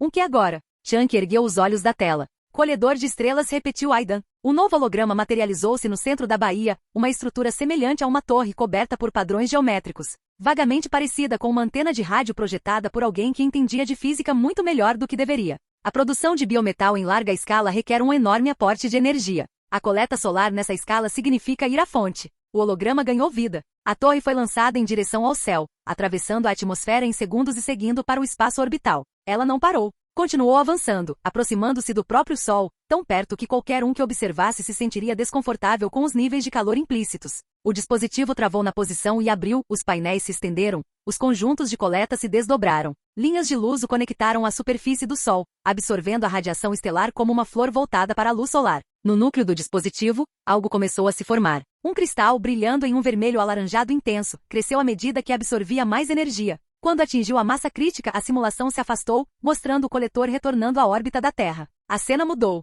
Um carro apareceu, um sedã comum, nada de especial. O cristal de energia foi colocado sobre o capô. Contato. O cristal derreteu no metal como cera em uma superfície quente, espalhando-se pela estrutura do veículo em ondas ondulantes. Um campo de energia vermelha envolveu todo o carro. O veículo estremeceu, as placas de metal se deslocaram, reestruturando-se. Então, transformou-se. Não mecanicamente, não com engrenagens e hidráulica, mas organicamente. Fluindo, remodelando-se, erguendo-se até que um robô humanoide estivesse onde um carro estivera segundos antes. O holograma congelou naquela imagem final. Em condições normais, explicou Aidan em meio ao silêncio atônito, o biometal produzido por meio de um cristal de energia gera consciência espontaneamente. Vida à base de silício com inteligência igual ou superior à humana. Isso fez com que a expressão de todos mudasse. Criar uma nova espécie inteligente não era um processo de fabricação. Era brincar de Deus, e todos na sala entendiam as implicações. Os olhos de Newton estavam fixos em Magician. Mas seu Jagger não criou uma nova consciência. Criou? Observação perspicaz. Aidan sorriu em aprovação. Você pode sobrepor-se à consciência emergente antes que ela se forme completamente. Implante uma identidade diferente, forneça memórias existentes, e o biometal adota esse padrão de consciência em vez de gerar o seu próprio. Então, contanto que alguém atue como o cérebro do Jagger, disse Gottlieb lentamente, analisando a lógica, você pode impedir a geração espontânea de vida? Correto. A expressão de Aidan tornou-se mais séria. Mas isso traz desvantagens significativas. Se o Jagger morre e sofre uma falha estrutural catastrófica, a consciência morre com ele. E cada dano que o Jagger sofre você sente. Não metaforicamente. O feedback neural transmite o dano diretamente para o seu sistema nervoso. É basicamente assim que pilotamos agora, destacou Haleig. O feedback de derrapagem já nos permite sentir o dano do Jagger. Não. Aidan balançou a cabeça firmemente. O que você está sentindo agora é um eco neural, seu cérebro interpretando dados de dano como sensação. Isso é um mapeamento direto do sistema nervoso. Se o braço do mago for decepado, as vias neurais do meu braço registram como se tivessem sido decepadas. A dor não é simulada. É real. Ele deixou isso ser assimilado. Obviamente não se deve deixar que os membros sejam completamente destruídos. Ferimentos perfurantes, lacerações, danos por esmagamento. O biometal pode reparar tudo isso. Mas a amputação total causa trauma neural permanente ao piloto. Vários pilotos se mexeram desconfortavelmente. A vantagem, continuou Aidan, é uma resposta de movimento perfeita, 1 para 1. Sem atraso mecânico, sem atraso hidráulico. Você se move, ele se move. Instantaneamente. Exatamente. Os olhos de todos os pilotos brilharam ao ouvir aquilo. Todos eles já haviam sentido a frustração de ver os sistemas de seus Jaegers lutando para acompanhar seus reflexos. Aquele atraso de fração de segundo que podia significar vida ou morte em combate. Se controlada por uma única pessoa. Mako interrompeu a conversa, e todos se viraram para olhá-la. A compressão neural ainda seria um problema? Pentecoste olhou para ela, mas não disse nada com uma expressão cuidadosamente neutra. Sim, admitiu Aidan. Mas isso varia de acordo com a capacidade neural. Todos aqui têm força bruta suficiente para pilotar sozinhos um Jagger de biometal. Você não se esgotaria. Mako prendeu a respiração. Seus punhos se fecharam ao lado do corpo, a esperança iluminando seu rosto como o nascer do sol. Ela estivera tão perto de desistir, resignada a assistir de camarote enquanto os outros lutavam. Agora havia um caminho a seguir. Existem esquemas de controle alternativos? Perguntou Pentecoste com a voz cuidadosamente calculada, desviando a atenção da reação emocional de Mako. Mais 2. Um novo fluxo de dados apareceu nas telas de todos. Modelo de consciência parasita. Você implanta uma consciência de inteligência inferior, pensa em cognição de nível animal, e estabelece um vínculo de parceria. A consciência parasita sofre os danos do Jagger, não você. A projeção mostrou vários cenários. Pilotos criando laços com seus Jaegers como se fossem animais de estimação em treinamento. Desentendimentos causando conflitos no sistema e cenários ainda piores, onde Jaegers abandonados vagavam em busca de novos parceiros. Parece ideal, disse Mako, já imaginando as possibilidades. Então sua expressão se fechou. Mas isso não significa que a consciência parasita sofre toda a dor que nós sentiríamos. Isso não é cruel? É complicado, reconheceu Aidan. A ética depende do nível de desenvolvimento da consciência, do quanto ela consegue realmente sentir em vez de apenas processar dados de danos. Manter um vínculo saudável exige cuidado genuíno. Trate-o mal e você corre o risco de tudo, desde a rejeição do sistema até o Jagger literalmente fugir. Há uma terceira opção, continuou ele, antes que alguém pudesse se deter por muito tempo nesse dilema moral. Consciência totalmente independente. Deixe o biometal gerar sua própria inteligência, crie-o adequadamente, incuta valores humanos e implante unidades Jagger autônomas. A reação foi imediata e visceral. Várias pessoas balançaram a cabeça negativamente com expressões endurecidas. É muito arriscado, disse Erk categoricamente. Uma nova espécie inteligente com capacidades de combate comparáveis às dos Jaegers? Isso é uma incógnita que pode levar à extinção. Pessoas mal intencionadas poderiam usá-las como arma contra a humanidade, acrescentou outra pessoa. Uma única divergência filosófica e estaremos diante de uma revolta dos robôs, murmurou Chunk sombriamente. Aidan não contestou. Ele já esperava essa reação. Criar vida artificial verdadeiramente independente era brincar com fogo, e todos sabiam disso. Scanner já foi transportado de volta para a base? Perguntou Aidan, mudando de assunto. Pentecoste piscou, surpreso com a mudança de assunto. Ainda não. Mais 2 dias, no mínimo. Transportar um kaiju vivo exige protocolos de contenção rigorosos. Se ele escapasse no meio do transporte, ele não precisou terminar o pensamento. Um kaiju de categoria 4 à solta nas rotas de navegação seria catastrófico. Tragam o equipamento de extração de memória para cá, disse Aidan. Faremos o procedimento assim que Scanner chegar. Assim que confirmarmos o que há do outro lado da brecha, quero agir rápido. A implicação tácita pairava no ar. Estou atravessando o buraco de minhoca e não vou ficar esperando. Capítulo 180. O kaiju na gaiola. As águas ao largo de Hong Kong foram completamente limpas. 2 dias de intensas operações de limpeza removeram cada pedaço de biomassa de kaiju, cada fragmento de blindagem destruída, cada vestígio da batalha que quase devastou a cidade. O oceano parecia quase normal novamente, apenas água, ondas e, ocasionalmente, uma lancha de patrulha, exceto pela gaiola. A estrutura ficava a cerca de 1 quilômetro da costa, uma enorme construção de aço do tamanho de um quarteirão, meio submersa nas águas rasas. E lá dentro, cercada por cabos de energia carmesim que pulsavam com luz interna, estava Schooner. O kaiju de categoria 4 jazia imóvel, envolto em algo que parecia uma corda brilhante, mas que se comportava mais como luz solidificada. As amarras não apenas prendiam o kaiju, elas o suprimiam, bloqueando sua atividade neural e impedindo até mesmo as funções motoras mais básicas. Havia teorias sobre essas ligações energéticas. Alguns engenheiros insistiam que eram campos de partículas exóticos, algum tipo de confinamento eletromagnético. Outros, especialmente depois das demonstrações da noite passada, usavam discretamente palavras como feitiçaria e ligações mágicas, quando pensavam que ninguém estava ouvindo. De qualquer forma, ter um vulcão ativo de categoria 4 tão perto de um grande centro populacional deixou todos nervosos. As ordens do Chatterterdome eram claras. Ninguém toca nele, ninguém o destrói, aguardamos novas instruções.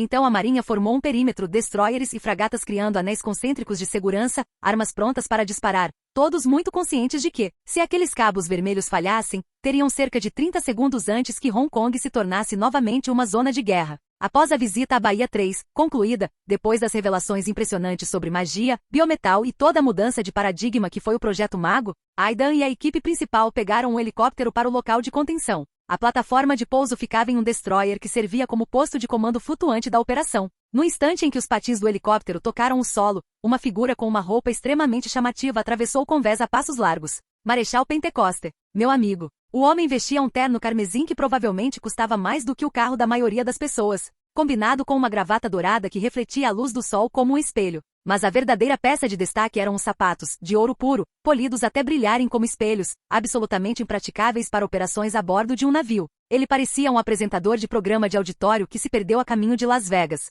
Este é Hannibal Shaw, disse Pentecoste com um desgosto mal disfarçado. Traficante do mercado negro, especializado em peças de kaiju. O olhar que Pentecoste lançou a Aidan estava carregado de ressentimento e exaustão. Depois que você sumiu com todo o dinheiro, tive que vender partes de cadáveres para esse pavão só para pagar as contas. Aidan apenas deu de ombros como que pedindo desculpas. O que você está fazendo aqui, Aníbal? O tom de Pentecostes deixou claro que o homem não era bem-vindo. O que você acha que estou fazendo aqui? Hannibal abriu os braços, sorrindo como se tivesse ganhado na loteria. É um kaiju vivo. Categoria 4. Você tem ideia do valor disso? Órgãos intactos, biologia funcional, amostras de tecido vivo. Eu poderia vender essa coisa por mais dinheiro do que a maioria dos países arrecada em um ano. Ainda precisamos dele, disse Aidan secamente, sem nem olhar para ele. E depois que terminarmos, ele não estará mais vivo. O sorriso de Hannibal vacilou. Ele olhou com os olhos semicerrados para aquele estranho que o dispensava com indiferença. E quem diabos é você? Aidan ignorou completamente a pergunta. Preparem o equipamento. Vamos lá, o Conselho de Segurança está aguardando esses dados.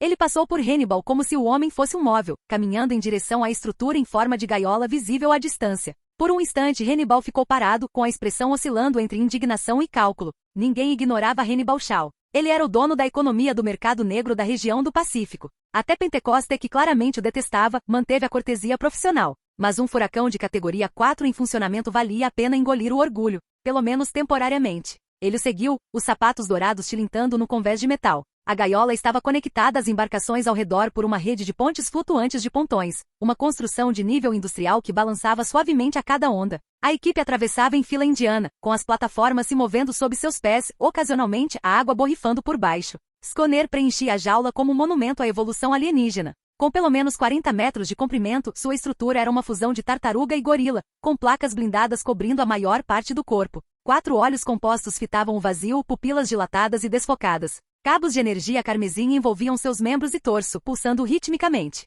De perto não parecia particularmente feroz. Aqueles 4 olhos lhe conferiam uma expressão quase gentil, dócil até. Claro, isso poderia ser efeito das amarras mágicas. Ainda não consigo acreditar, murmurou Pentecoste, inclinando a cabeça para trás para observar toda a cena. Quando você disse mágica, parte de mim pensou que fosse uma metáfora. Ciência avançada que ainda não entendemos. Ele apontou para os cabos de energia. Mas olhando para isso, acho que a ciência não faz isso. Pelo menos não a nossa ciência. É muita coisa para assimilar, concordou Aidan com um leve sorriso. Sua visão de mundo é reescrita de forma bastante drástica. Newton e Gottlieb chegaram carregando o dispositivo de extração de memória, ofegantes pelo esforço. Newton parou, olhando para trás, para a ponte flutuante. Ei, quem era aquele cara com a roupa ridícula discutindo com a segurança? Traficante do mercado negro, disse Pentecoste com desdém. Não se preocupe com ele. Vamos começar. Aidan subiu na estrutura da gaiola, encontrando pontos de apoio no aço reforçado, e se aproximou da cabeça de Schooner. Newton olhou para o crânio blindado do kaiju. Não trouxemos equipamento de perfuração. Essa placa craniana tem uns 30 centímetros de osso reforçado. Precisaríamos de ferramentas industriais para... Eu corto, disse Aidan simplesmente. Suas mãos se moveram em frente ao peito, as palmas voltadas uma para a outra, aproximadamente na largura dos ombros. Uma linha surgiu entre elas perfeitamente reta, cintilando como uma distorção térmica, visível apenas devido à forma como refratava a luz ao seu redor. Todos pararam de falar. Aquilo era diferente de ver o mago em ação no campo de batalha. Estava acontecendo ali, a 3 metros de distância. As mãos de Aidan começaram a se mover, gestos lentos e deliberados que pareciam metade artes marciais e metade regência de uma orquestra invisível. A linha entre suas palmas acompanhava seus movimentos, curvando-se e descrevendo curvas. Suas mãos desenharam um círculo no ar, e a linha se transformou em um laço. Outro gesto, uma palavra sussurrada em um idioma que ninguém reconhecia, e o laço se solidificou. O que surgiu foi uma lâmina feita de nada. Ou melhor, feita do espaço entre as coisas. Transparente, exceto onde distorcia a luz, com bordas irregulares que pareciam existir e não existir simultaneamente. Empunhada por Aidan como uma espada forjada a partir de equações da física. Caramba, Chunk exclamou, ofegante. Lâmina espacial, explicou Aidan, como se isso esclarecesse alguma coisa. Corta o material separando coordenadas espaciais em vez de aplicar força. Deve funcionar bem na biologia dos kaiju. Ele deu alguns passos para trás para ganhar distância, ergueu a arma impossível e desferiu o golpe. A lâmina atravessou o crânio de Scooner sem resistência. Por um instante nada aconteceu. Então uma linha azul brilhante surgiu onde a lâmina havia passado, marcando o corte e delineando a separação. A seção marcada do crânio e da carne se abriu, descascando como uma flor grotesca desabrochando. O cérebro de Scooner estava exposto, tecido cinza azulado reluzindo com líquido cefalorraquidiano bioluminescente, ainda pulsando com vida, completamente ativo. O kaiju não reagiu, não se mexeu, não rugiu, nem sequer se contraiu. As amarras mágicas o mantiveram em perfeita estase, incapaz de sentir dor ou reagir a traumas. Sangue azul escorria incessantemente da ferida, formando gotas na água do mar abaixo. Após alguns segundos, o fluxo cessou, os agentes de coagulação naturais fazendo seu trabalho. Certo, disse Aidan. Conecte o dispositivo. Certo. Sim. Newton se livrou do transe atordoado. Ele e Gottlieb subiram rapidamente com o módulo hexagonal, movendo-se com cuidado sobre o metal molhado, e se posicionaram sob o cérebro exposto de Scooner. As portas de conexão encaixaram perfeitamente, projetadas para a neurologia dos kaiju, deslizando pelas barreiras de tecido e se alojando no córtex. Newton fez uma última verificação no cabo de interface e em seguida ativou o sistema. O dispositivo ganhou vida com um zumbido. O painel central se abriu, o núcleo do projetor brilhou e um holograma se materializou acima da gaiola. Desta vez a reprodução da memória não foi fragmentada. Começou do início. A projeção mostrava o anteverso, aquele mesmo mundo azul tóxico, com a atmosfera densa de produtos químicos e a superfície coberta por estruturas orgânicas que mais pareciam tumores cancerígenos do que arquitetura. Mas a perspectiva da câmera era diferente agora. Mais baixa, menor. Um kaiju embrionário flutuava em um tanque de cultivo, cor de carne translúcido com uma aparência perturbadoramente semelhante à de um feto enorme. O fluido ao seu redor brilhava com energia. Enquanto todos observavam, o embrião crescia, um desenvolvimento acelerado visível em tempo real. As células se dividiam, os órgãos se formavam e a estrutura esquelética se desenvolvia. Mas não se tratava de crescimento natural. Ao longo do processo, um dos precursores, ostentando aquela inconfundível coroa óssea vermelha, manipulava uma maquinaria semelhante a tentáculos conectada ao tanque. Seringas do tamanho de postes telefônicos injetavam substâncias no kaiju em crescimento. Cada injeção causava mudanças visíveis, placas de armadura engrossando, massa muscular aumentando, órgãos especializados se formando. Isso não foi evolução. Isso foi engenharia. O kaiju estava sendo construído, projetado, cultivado sob medida para parâmetros de combate específicos. A memória progrediu. Scooner cresceu até a maturidade, sua forma guiada por essas constantes intervenções genéticas. O precursor com a coroa vermelha, claramente algum tipo de engenheiro ou cientista, ajustava variáveis, modificava o desenvolvimento da criatura, moldando-a como o escultor trabalha o barro. A revelação era inegável, capturada das próprias memórias de Scooner. Os kaiju não eram apenas armas. Eram armas biológicas fabricadas, produtos de uma civilização avançada que transformou a engenharia orgânica em uma forma de arte. Os precursores não se limitavam a usar os kaiju. Eles os fizeram, do zero, com um único propósito: invasão planetária. Obrigado por assistir, se gostou deixa o like e inscreva-se. Quanto mais apoio, mais vídeos. E se possível apoie o canal doando no Pix do canal, na descrição do vídeo ou qualquer valor ajuda. Assim o canal pode trazer novels e fanfics de autores pagos e novos vídeos são postados com mais frequência. Muito obrigado a todos, curtam o canal.